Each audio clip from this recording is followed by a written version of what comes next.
Inkilab News Live, the social media news platform.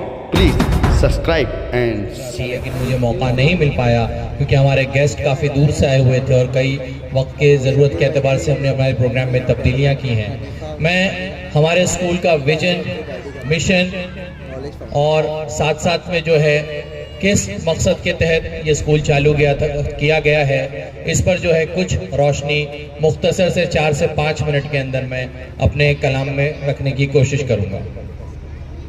हमारा vision यहाँ पर साफ है। इस स्कूल को ओपन करने के लिए हबीब पटेल, शब्बीर पटेल, फिरोज पटेल और उनकी फैमिली और कई ऐसे लोग हैं जो बैक एंड टीम से काम कर रहे हैं, उन सभी का एक विजन है। वो विजन ये है कि एजुकेशन के साथ साथ तहजीब और मॉडर्निटी के साथ साथ दीन। हमारा मकसद सिर्फ सर्टिफिकेट बांटना नहीं है। डॉक्टर अब्दुल कदीर साहब ने यहाँ पर बताया कि शाहीन ग्रुप के जरिए ये बात उन्होंने साबित की है कि हाफिज कुरान भी MBBS डॉक्टर जो है वो बन सकता है। हम उसी लेगेसी को वसई में आगे बढ़ाना चाहते हैं। हमारा एम है कि यहाँ से निकलने वाला बच्चा साइंस और टेक्नोलॉजी में किसी से पीछे ना हो। वो डॉक्टर बने तो मरीज को लूटे नहीं बल्कि खिदमत करे। जब वो बात करे तो उसकी जबान से तहजीब आया हो रही हो। वो लॉयर बने तो उसकी आवाज़ जो है वो इंसाफ की आवाज़ के मुकाबिल चलती रहे, इंसाफ की आवाज़ और जुल्म के मुकाबिल जो है वो चलती रहे। CA बने तो तिजारत में वो चोरी ना करे।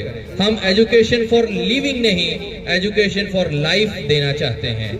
आज कुछ लोग चाहते हैं कि हम तरक्की ना करें, हम आगे ना बढ़े, हम किसी लायक ना हो, हमें हेल्थ सेक्टर में, मेडिकल सेक्टर में, एजुकेशन सेक्टर में जो है वो कुछ लोग पीछे देखना चाहते हैं। खैर, मैं उनके लिए कहना चाहूँगा, मैं देखता हूँ तेरा तख्तो ताज कब तक है, सफ़ेद झूठ का आखिर रिवाज कब तक है, कभी खुलेगा आज नहीं तो कल आँख वालों पर, कोई तो देखेगा अंधा समाज कब तक है, खुद भी पंजरत में मर न जाए, अमीर शहर के घर में अनाज कब तक है, कहाँ छुपेगा आप कोई मलम्माकारी में, मेरे लोगों के खिलाफ तेरा एहतजाज कब तक है, मैं अपने हक के लिए बोलता रहूंगा, सितमगरों का जमाने में राज कब तक है। सर, आप बड़ा तहजीब की बातें कर रहे हैं। ये क्या होगा अगर हम तहजीब के साथ एजुकेशन लेंगे, मॉडर्न एजुकेशन लेंगे तो क्या होगा? इसके फायदे हमें बताइए। हम पेरेंट्स हैं, हम जानना चाहेंगे। ये सवाल आप लोगों की तरफ से था, इसका जवाब हम देने की कोशिश कर रहे हैं। एक मिसाल के जरिए मैं आपको समझाता हूँ कि तहजीब में कितनी ताकत होती है।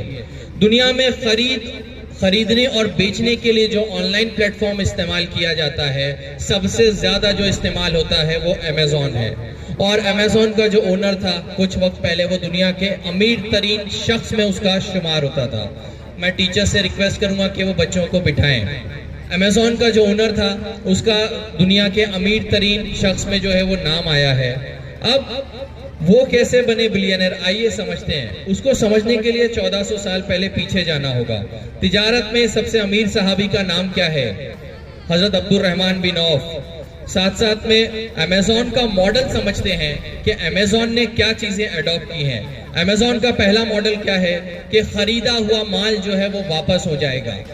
अमेज़ॉन फर्स्ट प्लेटफॉर्म था जिसने जो है बाय बैक जो है क्या किया, स्टार्ट किया। कंडीशंस की ये थी कि अगर आपके माल में कोई खराबी है तो अमेज़ॉन क्या करेगा, उसको जो है वो रिटर्न ले लेगा। तो यहाँ पर अमेज़ॉन के मॉडल को समझने के लिए उसने पहले ये शुरू किया कि माल वापस हो जाएगा। हजरत अब्दुल रहमान बिन औफ का बिजनेस में जो आइडियल मानते हैं हम, बेशुमार दौलत के मालिक थे, उनका पहला उसूल भी की था कि खरीदा हुआ माल जो है वो वापस हो जाएगा। अमेज़ॉन का जेफ बेजोस का दूसरा मॉडल क्या था कि किसी सौदे में कोई ऐप भी अगर होगा हम उसको नहीं छुपाएंगे।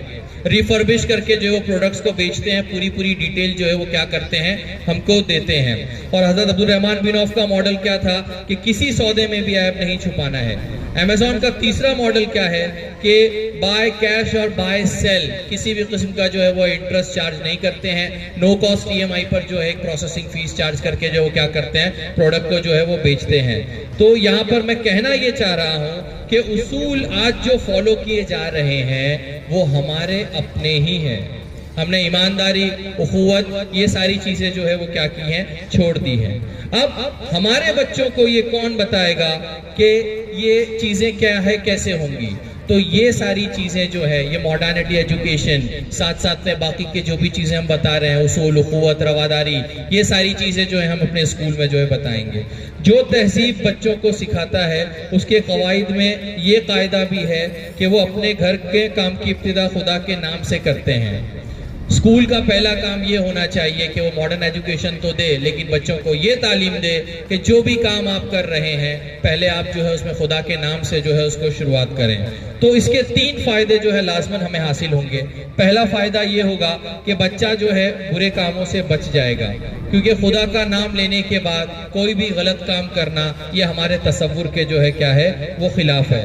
उसको, बच्चे को ये सोचने पर मजबूर कर देगी कि वाकई में काम को करते हुए खुदा का नाम लेने में मैं हक की तरफ हूँ या नहीं हूँ।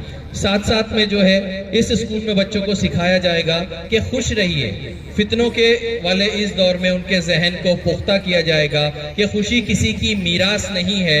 ये जानने में खुशी नहीं लगती बल्कि ढूंढने में। बच्चे जो खुशी ढूंढते हैं बाहर, याद रखिए माँ बाप की जिम्मेदारी है कि आप अगर अपने बच्चों पर ध्यान नहीं देंगे तो बाकी के जो फितने हैं उनको जो है वो बर्दाश्त करने पड़ेंगे। और एक गैर जिम्मेदार माँ बाप जो है अपने बच्चों को उतना नुकसान पहुंचाते हैं कि कई नस्लें भी जो है उसका खमियाजा जो है वो नहीं भुगत सकती हैं।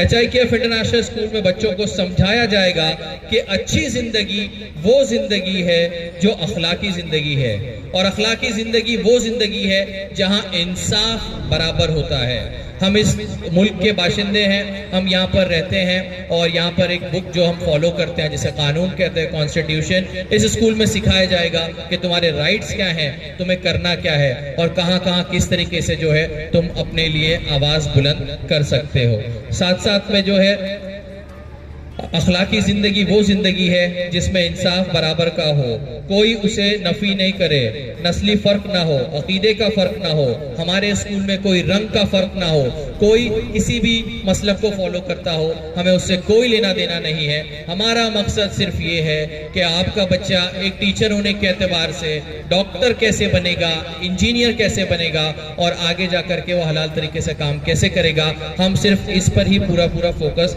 करना चाहते हैं। यहाँ पर और भी कई तरह की बातें हैं लेकिन वक्त काफ़ी तवील हो गया। मैं अपनी गुफ्तगू को यहीं पर ख़त्म करता हूँ और मैं उम्मीद करता हूँ कि आप लोगों ने बहुत सपोर्ट किया है और आने वाले अगले साल में, इस साल हमारे पास 125 बच्चे पढ़ रहे हैं। इंशाल्लाह हमने जो है वो 250 से 300 का टारगेट बनाया है, जिसे पूरा करने में आप सभी लोग जो है वो हमारा सहयोग। खबर प्राप्त करने के लिए चैनल को सब्सक्राइब करें, लाइक करें और शेयर करें और सपोर्ट करें निःशुल्क पत्रकारिता का। जय हिंद, जय महाराष्ट्र।